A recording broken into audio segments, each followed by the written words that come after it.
Today's story was written by Reddit user FrontStrike8690. Humanity is relatively young. Compared to the other races, humanity is a short-lived species.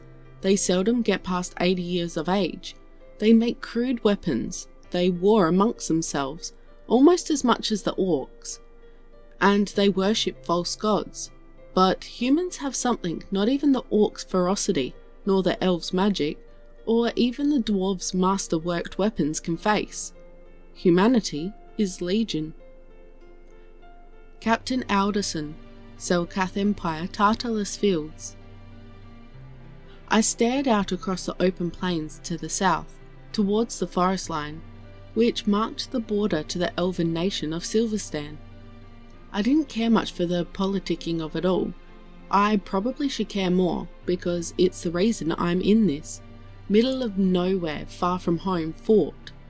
Well, it came down to some problems with trade during one of the Empire's many wars. The Selkath Empire was in the middle of a brutal war with the orc tribes of Bordu. The war had been forcing the Selkath to pay a heavy price in blood after several failed assaults on a large orc settlement of Mossville. The Selkath army was running low on soldiers. What rubbed salt in the wound was the fact that one of our major trading partners, the Pantheran Forest Elves, was caught trading weapons with the orcs. Luckily for us, the orcs were not the sharpest tools in the shed, and a few well-placed lies led the entire orcish leadership to believe that the Pantheran were going to betray them. The orc tribes immediately declared war on the Pantheran, who quickly learned of the treachery and cut off trade with the Selkath Empire. This act infuriated the Selkath aristocrats, who swiftly brought together their own armies, filled with serfs and veteran peasant conscripts. Some of the richer nobles simply hired large armies of Sunderland mercenaries. These armies marched against the weakened Pantherian elves and shattered their remaining armies, forcing them to retreat all the way back to their traditional homelands. This act made the Pantherians' allies quickly cut all ties with the Selkath Empire. Their largest ally was the Silverstan Elves, whose forests lie only kilometres away from my position. They possess the largest army of any Pantherian ally and have many mineral-rich resources, which give them great wealth and manufacturing power. I got dragged out of my thoughts as my lieutenant walked up and saluted. "Good day, sir. All clear on the field. The men are awake and performing their duty." "Excellent work," I said, before smiling and adding, "Say, your corner window has a great view of the field." He grinned and nodded. "Yep, sure does. If you don't mind, I'll be heading up there now to get some shut-eye, before my night shift, of course." I gave myself a small chuckle as he wandered off towards the small cobblestone building we use as barracks. For the officers, we have a second floor away from the communal bunks of the simple conscripts. That gave us a great view of the rolling hills and sprawling fields, but my lieutenant's view is the envy of every officer. He had a corner room giving him a view of the hills to the west and the fields to the south. I turned and looked at the compound under my command.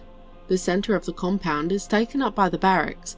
At the northern end of the base there was a small tower.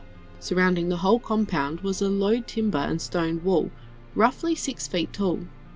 I smiled to myself as I watched my men wandering around the open grounds, calling out greetings to each other and doing their daily chores and duties. I sighed and listened to the early morning birds, which always had the most beautiful songs. As I listened, a thought struck me.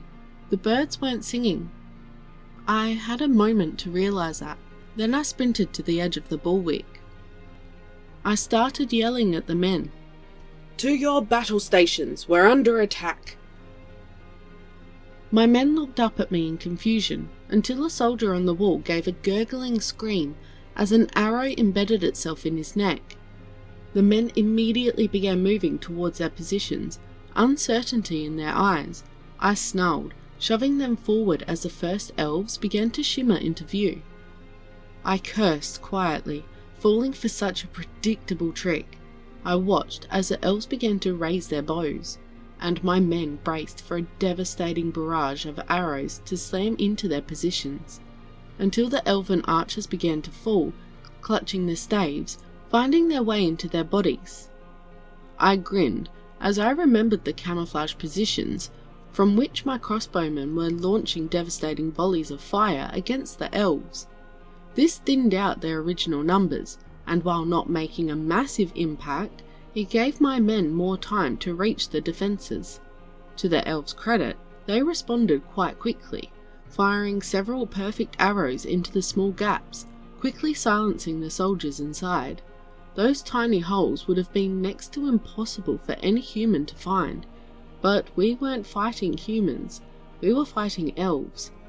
I dragged my attention away from the archers and their superior eyesight as the first of the elven foot soldiers scramble over the wall and quickly begin cutting through my men.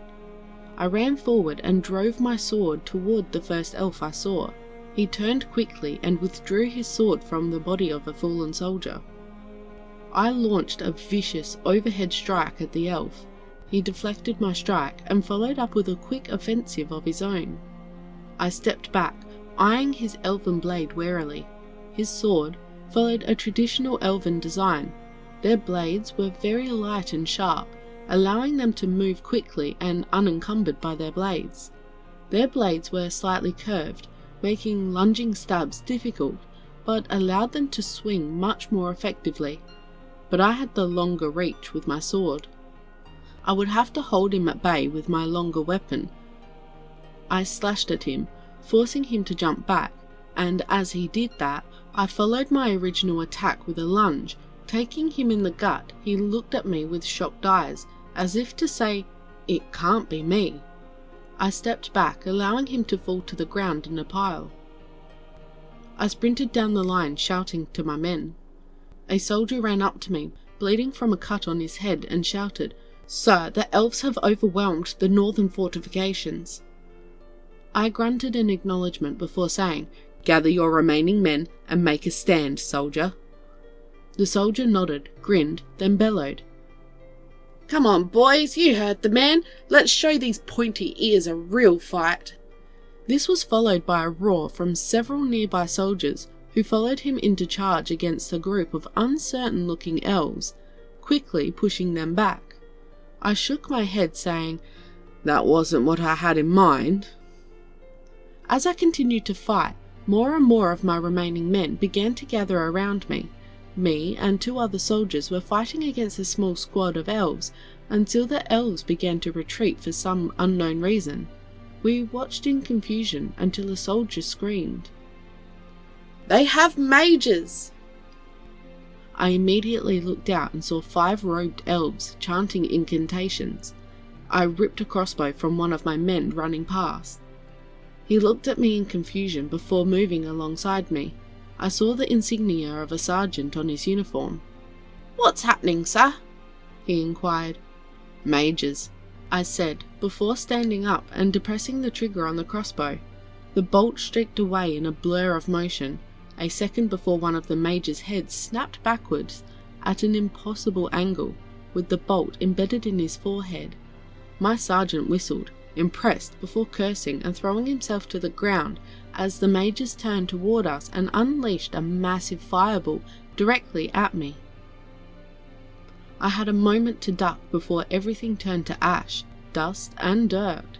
I flew through the air and landed hard on the ground.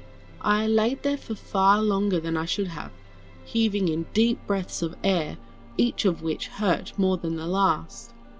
I stood up, brushing dust and blood from my mouth. My sergeant stood up as well, coughing. He grimaced, holding his side in pain.